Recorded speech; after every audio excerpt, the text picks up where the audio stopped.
आज के video lecture में हम हर्टमैनिया का ब्लड वेस्कुलर सिस्टम पढ़ेंगे।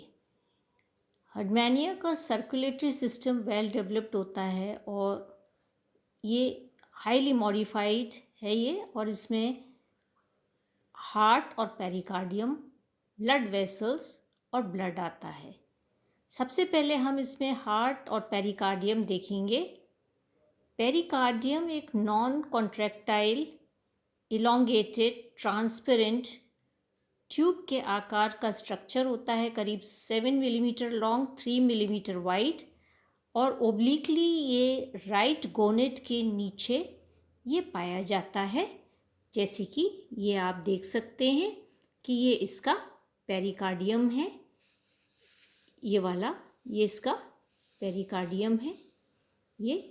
और ये जो पेरिकार्डियम है ये दोनों एंड्स पर ये क्लोज्ड होता है और इसके अंदर एक फ्लूइड भरा हुआ रहता है जो कलरलेस फ्लूइड होता है, पेरिकार्डियल फ्लूइड, और इसमें कॉर्पसेल्स होते हैं। इसकी वॉल्स जो होती हैं वो थिक कनेक्टिव टिश्यू की, पेरिकार्डियम की वॉल्स बनी हुई होती हैं।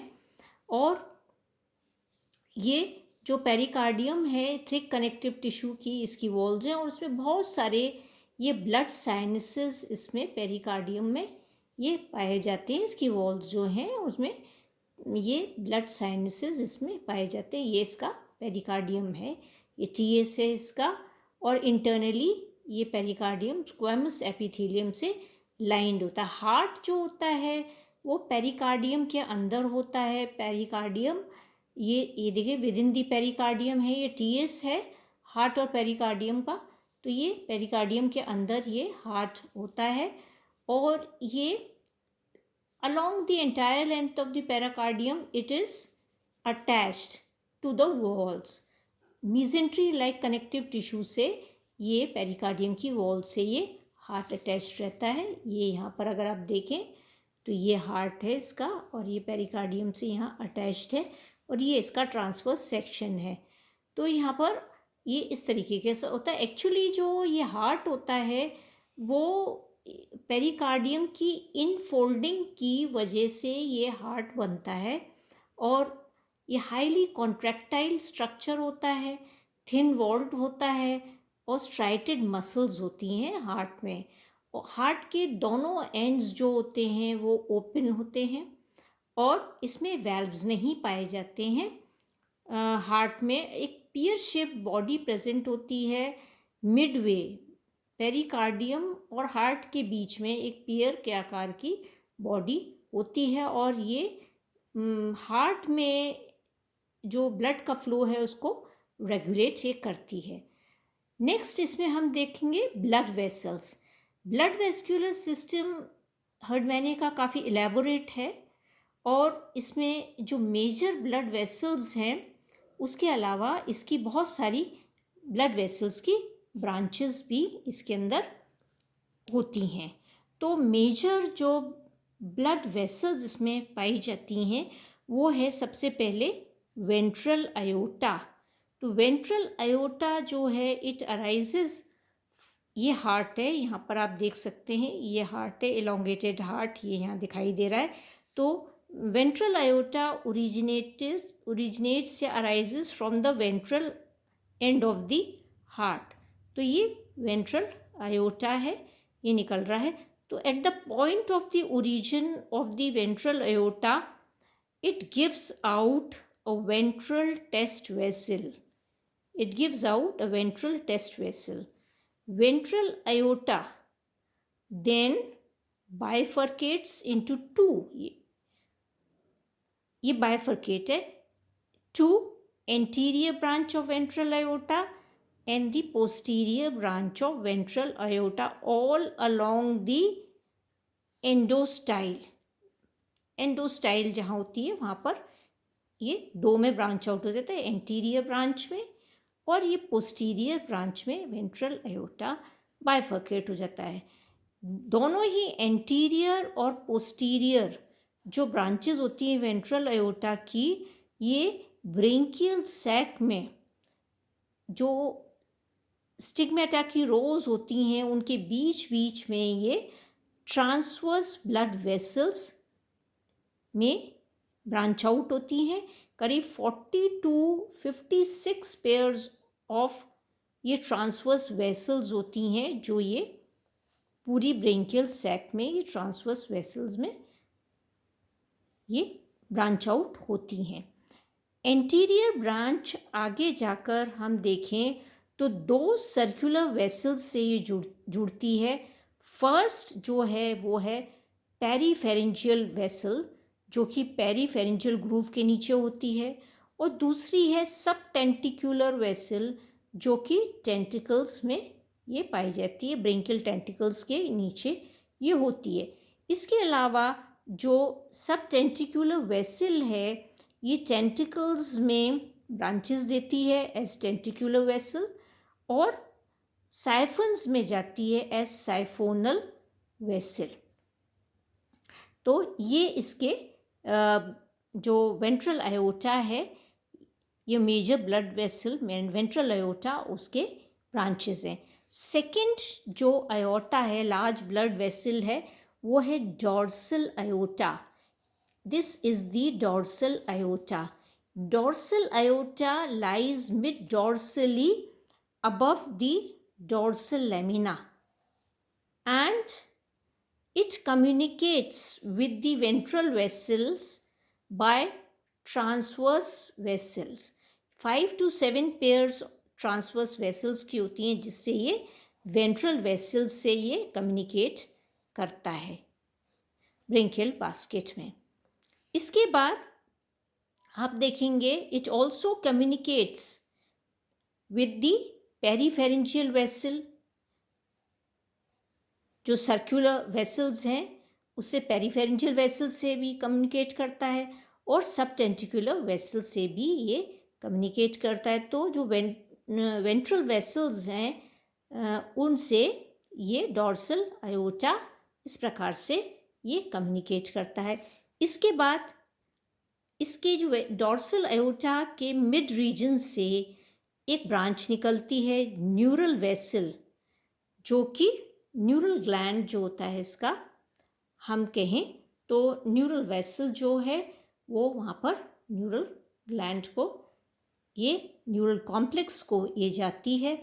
और इसके अलावा एंटीरियरली अगर आप देखें एक और ब्रांच जो जाती है वो जाती है वेसल टू दी डॉर्सल ट्यूबिकल को जाती है। इसके बाद एंटीरियरली ये डॉर्सल आयोटा ये साइफन में जाता है, जो एंटीरियर एंड पे साइफन में 6 to 8 साइफोनल वेसल्स ये देता है। तो ये यहाँ पर हमने ये डॉर्सल आयोटा और उसकी ब्रांचेस देखी हैं। Now we come to the third main vessel जो कि है branchiovisceral vessel. Third main vessel जो है वो है ब्रेंकियोविसरल वेसल। ब्रेंकियोविसरल वेसल जो होती है वो डॉर्सल आयोटा का पोस्टीरियर कंटिन्यूएशन ये होता है। और ये जो वेसल है आप अगर देखें तो ये ब्रांच आउट हो जाती है दो में ये डिवाइड हो जाती है। एक ये यहाँ पर डिवाइड हो रही है राइट ईसोफेजियल वेसल में, और दूसरी ये डिवाइड हो जाती है ये आ रही है यहाँ पर जो कि हम कहते हैं वेंट्रो इंटेस्टाइनल वेसल। तो ये जो ब्रेंकियोविसरल वेसल जो है उसकी दो ब्रांचेस हैं, ये दो में डिवाइड हो जाती है, राइट ईसोफेजियल वेसल में और दूसरी ये जो है वेंट्रो इंटेस्टाइनल वेसल। तो वेंट्रो इंटेस्टाइनल वेसल जो होती है वो ईसोफेगस के लेफ्ट साइड पर स्टमक, इंटेस्टाइन, रेक्टम, लेफ्ट गोनड इसमें ये जाती है। राइट ईसोफेजियल वेसल जो होती है वो राइट लोब ऑफ लिवर में जाती है और ईसोफेगस के राइट साइड में ये जाती है। तो ये मेन ब्रेंकियोविसरल वेसल है, थर्ड मेन वेसल। अब हम इसमें नेक्स्ट जो मेन ब्लड वेसल जो है वो है इसकी कार्डियोविस्ट्रल वेसल, फोर्थ इंपॉर्टेंट वेसल है कार्डियोविस्ट्रल वेसल, और ये हार्ट के डॉर्सल एंड से ये वेसल निकलती है, और जहाँ इसका ओरिजिन है वहाँ ये आप देखें दो में डिवाइड होती है, ये दो में ये बढ़ जाती है। एक होती है राइट हिपैटिक वेसल, ये कौन सी होती है, दो में बटी हुई है, एक ये है राइट हिपैटिक वेसल और दूसरी है oesophageal chest vessel, oesophageal chest vessel और राइट हिपैटिक वेसल में ये डिवाइड हो जाती है। इसके अलावा कार्डियोविस्ट्रल वेसल जो है उसकी 3 मेन ब्रांचेस होती हैं। एक होती है main dorsal branch, main dorsal branch, तो मेन डॉर्सल ब्रांच जो है उससे 3 ब्रांचेस निकलती हैं। एक है टेस्ट वेसल, जो ये है डॉर्सल टेस्ट वेसल, तो एक जो होती है ये वाली निकलती है टेस्ट वेसल, दूसरी होती है लेफ्ट ईसोफेजियल वेसल, ये मेन, ये वाली एंटीरियर ब्रांच है, ये वाली मेन डॉर्सल ब्रांच, तो ये वाली निकल रही है लेफ्ट ईसोफेजियल वेसल और राइट गोनेडियल वेसल। तो जो मेन डॉर्सल ब्रांच है उससे क्या क्या निकल रही है, left oesophageal vessel, right gonadal vessel और टेस्ट वेसल, टेस्ट वेसल जो है ये निकल रही है। इसके बाद है main middle branch, main middle branch को लेफ्ट गोनेडियल वेसल भी बोलते हैं। ये main middle branch left gonadal vessel, तो ये कहाँ जा रही है, ये जा रही है लेफ्ट गोनेड को, तो ये मेन मिडिल ब्रांच है। फिर थर्ड है मेन वेंट्रल ब्रांच, तो मेन वेंट्रल ब्रांच ये है, तो मेन वेंट्रल ब्रांच जो है वो दो में बाइफरकेट होती है। एक होती है डॉर्सो इंटेस्टाइनल वेसल, ये डॉर्सो इंटेस्टाइनल वेसल जो कि राइट लिवर लोब, स्टमक और इंटेस्टाइन को जाती है। दूसरा जो है वो ये होती है इसकी गैस्ट्रिक वेसल, गैस्ट्रिक वेसल यहाँ डिवाइड होती है डॉर्सो इंटेस्टाइनल वेसल और एक गैस्ट्रिक वेसल, और इसी से एक और ये ब्रांच निकल जाती है जो जिसे कहते हैं डॉर्सल, ये टेस्ट में जा रही है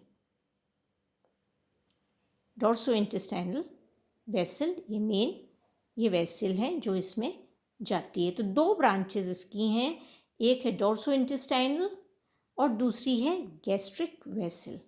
तो ये आप देख सकते हैं कार्डियोविस्ट्रल वेसल और उसकी ब्रांचेस। तो ये आज हमने इसकी मेन ब्रांचेस इसके अंदर देखी हैं, और नेक्स्ट क्लास में हम इसका ब्लड और कोर्स ऑफ सर्कुलेशन हम इसमें पढ़ेंगे।